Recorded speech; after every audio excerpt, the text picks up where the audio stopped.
Para conversar sobre el tema nos acompaña en el estudio de A Tiempo 21 el psiquiatra Jeremy Cruz, especialista en la Clínica Condesa. Muy buenos días, doctor. Gracias por acompañarnos nuevamente. Hola Alejandra, muy buenos días. Pues aquí estamos para hablar justamente de este tema tan relevante y tan grave que puede afectar a la población joven y económicamente activa o a todos en general. En general, pues lo vimos en la nota anterior, desafortunadamente la comunidad de la diversidad sexual frecuentemente sufren de agresiones y las agresiones sexuales es una agresión frecuente en ellos. Efectivamente, las minorías sexuales tienen cierto riesgo a sufrir diversas formas de violencia.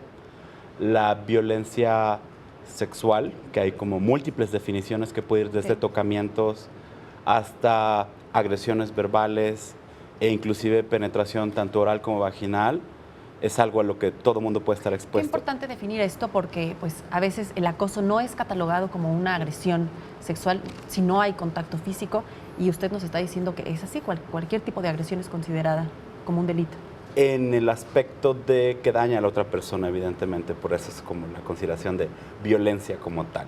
Existen otras formas de violencia, inclusive desde restricciones, violencia económica y demás, pero en este caso en la sexual es algo que podríamos mencionar que en la población asistente a Clínica Condesa se han hecho como algunas revisiones del tema de la información que nos dan los pacientes y es algo que se presenta en aproximadamente el 40% de toda la población que asiste ahí.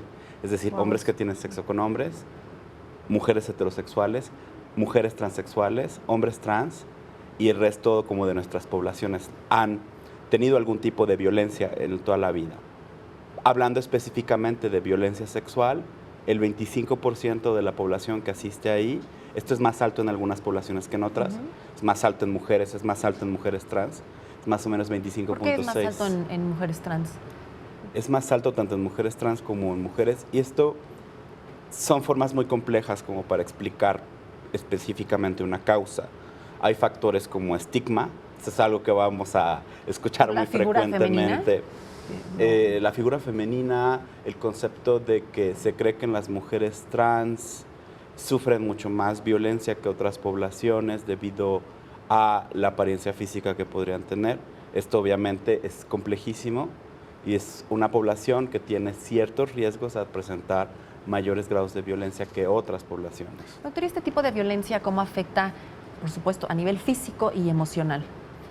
La violencia definitivamente es algo que tiene consecuencias para la persona de forma inmediata y a largo plazo.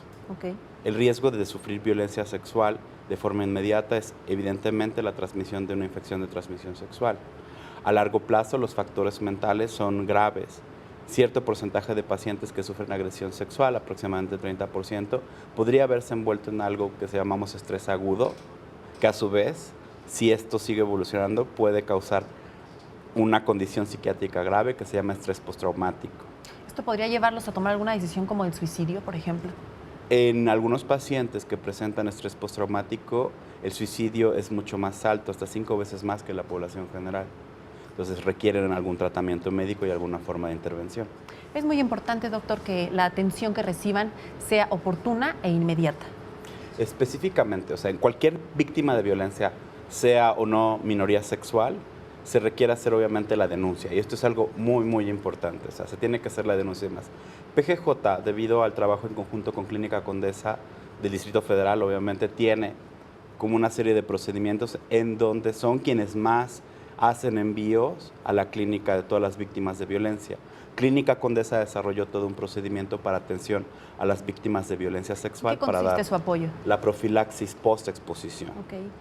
Entonces, como vimos en la nota, justamente se requiere de un envío oportuno. PGJ lo está haciendo adecuadamente. Al decir oportuno, ¿en qué tiempo es? Se sugiere que sea menor a las 48 horas, entre 48 y 72 horas después del evento. Entonces, tenemos como el abordaje ginecológico que hace los expertos en violencia en la clínica, más un abordaje también por atender como a cualquier otra lesión en las partes sexuales de la persona. Posteriormente pasan a una evaluación en salud mental, que es una evaluación breve, tratando de no revivir el evento, sino simplemente viendo algunos signos y síntomas con los pacientes, dar un tratamiento oportuno si la persona lo requiere y dar un seguimiento breve también de 3 a 6 meses a la persona para ver que no haya ninguna complicación en salud mental. Doctor, normalmente las personas que sufren este tipo de agresión acuden a recibir ayuda o lo guardan en secreto. Hay un gran problema de subregistro de los eventos de violencia. Se cree que se registran al menos 12.6% de lo que realmente se debería registrar. Entonces, ¿y a qué se deberá? Estigma, autoestigma. El hecho de ser víctima de violencia implica que es mejor no decirle a nadie, sea hombre, mujer o pertenezca a una minoría sexual, porque eso hace que yo tenga como una marca que nadie más va a ver y que en teoría la persona supone que los demás van a poder ver y lo van a señalar. Doctor, y por último, ¿qué le diría usted a las personas que han sufrido o sufren constantemente de este tipo de agresiones, que no acuden a recibir ayuda? ¿Qué les diría usted para que se acerquen a lugares como la Clínica Condesa, donde reciben este tipo de apoyos? En casos de violencia o violencia reciente es importante recibir un tratamiento post-exposición para reducir el riesgo de tener cualquier infección de transmisión sexual. Existen una serie de diversas instituciones que atienden a víctimas de violencia, tanto familiar como puede ser el Centro de Atención a la Violencia, el CAT, Províctima, etcétera. Todas estas como instituciones están funcionando en el Distrito Federal. Okay. El Instituto Nacional de Psiquiatría tiene una clínica de género en donde se atienden específicamente casos de violencia familiar, violencia de pareja y personas que han sufrido antecedentes de violencia sexual. Pues qué importante, doctor, que estén todas estas instituciones y que la gente las conozca y sepan que no están solos, que pueden recibir ayuda. Muchísimas gracias. Denuncien.